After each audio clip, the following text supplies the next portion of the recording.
Sweden এমন একটি দেশ যেখানে প্রতি বছর শত শত মানুষ হাজার হাজার ডলার খরচ করে এমন একটি হোটেলে থাকতে যায় যা ইট, কাঠ কিংবা কংক্রিট দিয়ে নয়, পুরোটাই তৈরি হয় বরফ দিয়ে। আরও অবাক করার বিষয় হলো শীত শেষ হলে সেই হোটেলটিও ধীরে ধীরে গলে পানিতে পরিণত হয়। শুধু তাই নয়, এই দেশেই রয়েছে এমন এক জায়গা যেখানে গ্রীষ্মকালের রাত 12টায়ও সূর্য দেখা যায়। প্রশ্ন হলো, মাত্র 1 কোটির একটু বেশি মানুষের এই দেশটি কিভাবে বিশ্বের অন্যতম উন্নত, সুখী ও উদ্ভাবনী দেশে পরিণত হলো? আজ আমরা জানবো ইউরোপের অত্যন্ত সুন্দর ও বিস্ময়কর দেশ সুইডেন সম্পর্কে এমন কিছু তথ্য যা হয়তো আপনি আগে কখনো শুনেননি। ভিডিওটি মনোযোগ দিয়ে দেখবেন, কারণ এই ভিডিওর মাঝখানে রয়েছে এমন একটি তথ্য যেটি নিয়ে থাকবে একটি ছোট্ট কুইজ। দেখা যাক আপনাদের মধ্যে কতজন সঠিক উত্তর দিতে পারেন। তো চলুন আর দেরি না করে মূল ভিডিওতে চলে যাওয়া যাক। উত্তর ইউরোপের স্ক্যান্ডিনেভিয়ান অঞ্চলে অবস্থিত কিংডম অফ সুইডেনের রাজধানী স্টকহোম। এটি শুধু দেশটির প্রশাসনিক কেন্দ্রই নয়, প্রযুক্তি, ব্যবসা ও সংস্কৃতির অন্যতম গুরুত্বপূর্ণ শহর। সুইডেনের মোট আয়তন প্রায় 4,50,000 বর্গ কিলোমিটার, যা বাংলাদেশের তুলনায় 3 গুণেরও বেশি বড়। অথচ এত বিশাল দেশে বসবাস করে মাত্র প্রায় 1,60,00,000 মানুষ, অর্থাৎ বাংলাদেশের তুলনায় সুইডেনের জনসংখ্যা প্রায় 17 গুণ কম। তাই দেশ জুড়ে প্রকৃতি, বনভূমি ও খোলা জায়গার প্রাচুর্য সহজেই চোখে পড়ে। দেশটির সরকারি মুদ্রা হল সুইডিশ ক্রোনা।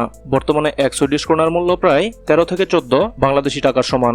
যদিও আন্তর্জাতিক মুদ্রাবাজারের কারণে এই হার সময়ে সময়ে পরিবর্তিত হয়। মাথাপিছু আয়ের দিক থেকেও সুইডেন বিশ্বের অন্যতম সমৃদ্ধ দেশ। সেখানে একজন মানুষের বার্ষিক গড় মাথাপিছু আয় প্রায় 60,000 মার্কিন ডলার, যা বাংলাদেশের তুলনায় প্রায় 20 গুণ বেশি। আর এই সমৃদ্ধির পেছনেই রয়েছে উন্নত প্রযুক্তি, শক্তিশালী শিল্প খাত, দক্ষ জনশক্তি এবং সুশৃঙ্খল পরিকল্পনা। সুইডেনের জাতীয় প্রাণী হল মুস। এটি বিশালাকৃতির হরিণ জাতীয় এক প্রাণী যা দেশটির বনাঞ্চলে অবাধে বিচরণ করে। আর জাতীয় পাখি হল কমন ব্ল্যাকবার্ড, যার সুমধুর ডাক সুইডেনের প্রকৃতিকে আরো মনোমুগ্ধকর করে তোলে। এত বড় একটি দেশ হওয়া সত্ত্বেও সুইডেনের মানুষের জীবনযাত্রা বেশ শান্ত, সুশৃঙ্খল এবং পরিকল্পিত। উন্নত শিক্ষা, আধুনিক স্বাস্থ্যসেবা, স্বচ্ছ প্রশাসন, পরিবেশ বান্ধব নীতি এবং কাজের পাশাপাশি পরিবারকে সময় দেওয়ার সংস্কৃতির কারণে দেশটি প্রায় বিশ্বের সবচেয়ে সুখী দেশগুলোর তালিকায় স্থান পায়। ধর্মীয় দিক থেকেও সুইডেন বেশ বৈচিত্র্যময়। যদিও দেশটিতে ধর্মভিত্তিক সরকারি আদমশুমারি করা হয় না, বিভিন্ন গবেষণা অনুযায়ী বর্তমানে প্রায় 53 থেকে 55% মানুষ খ্রিস্টান, যাদের অধিকাংশই লুথেরান ধারার। প্রায় 8 থেকে 9% মানুষ মুসলিম, যাদের অনেকেই মধ্যপ্রাচ্য, বলকান, আফ্রিকা ও এশিয়ার বিভিন্ন দেশ থেকে এসে স্থায়ীভাবে বসবাস করছেন। এছাড়া 1.5 থেকে 2% হিন্দু, 0.3 থেকে 0.5% বৌদ্ধ এবং প্রায় 0.2% ইহুদি সম্প্রদায়ের মানুষ রয়েছেন। এর বাইরে উল্লেখযোগ্য সংখ্যক মানুষ নিজেদের নির্দিষ্ট ধর্মের সঙ্গে যুক্ত করেন না।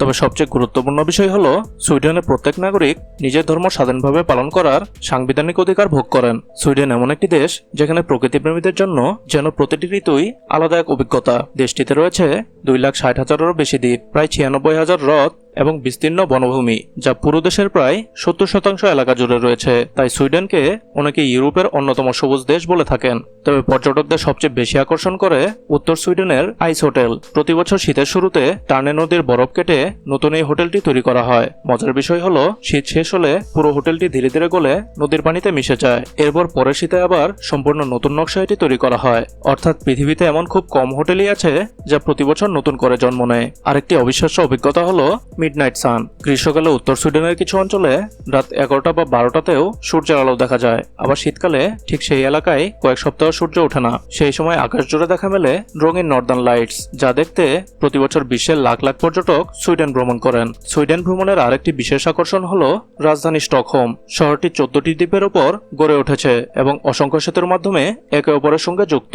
তাই অনেকেই স্টকহোমকে উত্তরের ভেনিস বলেও ডাকেন।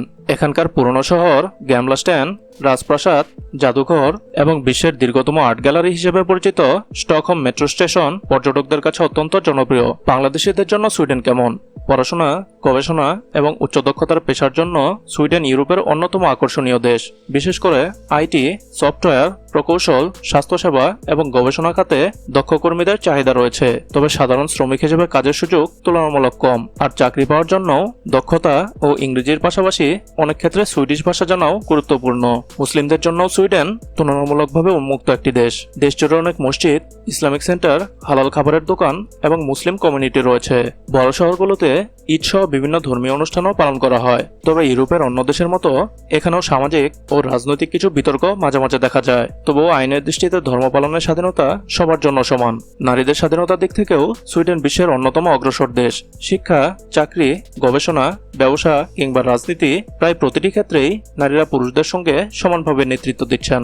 সন্তান জন্মের পর শুধু মায়ের নয়, বাবার জন্যও দীর্ঘ প্যারেন্টিং লিভের ব্যবস্থা রয়েছে, যাতে দুজনেই সন্তানের যত্ন নেওয়ার সুযোগ পান। এই নীতিকে পরিবার ও কর্মজীবনের ভারসাম্য রক্ষার অন্যতম বড় কারণ হিসেবে ধরা হয়। সুইডিশদের জীবন দর্শনের একটি গুরুত্বপূর্ণ শব্দ হলো লাগোম। এর অর্থ না বেশি না কম, যতটুকু প্রয়োজন ঠিক ততটুকুই।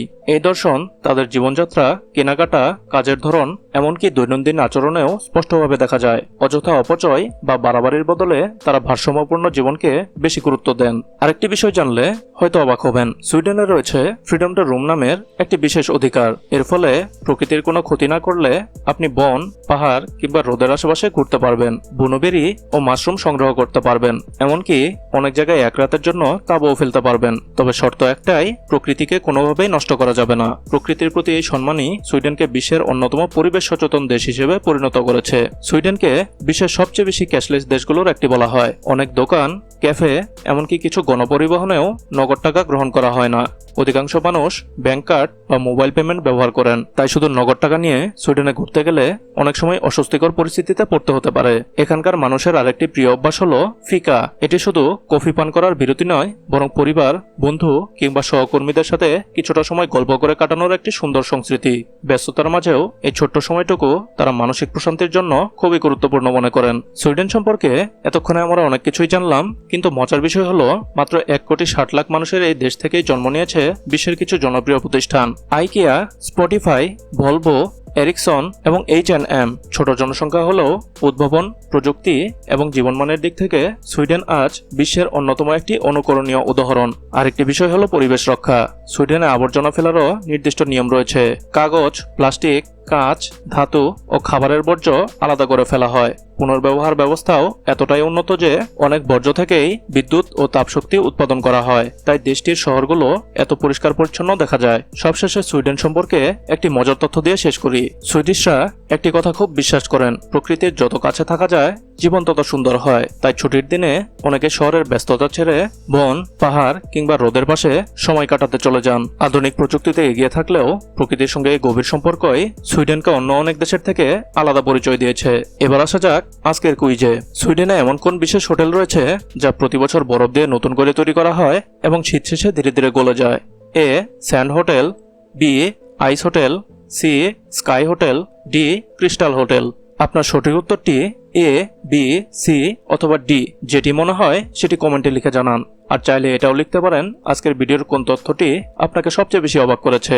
চলুন দেখি আমাদের দর্শকদের মধ্যে কে সঠিক উত্তর দিতে পারেন। তাহলে সুইডেন সম্পর্কে কোন তথ্যটি আপনার কাছে সবচেয়ে বেশি অবাক করার মতো লেগেছে?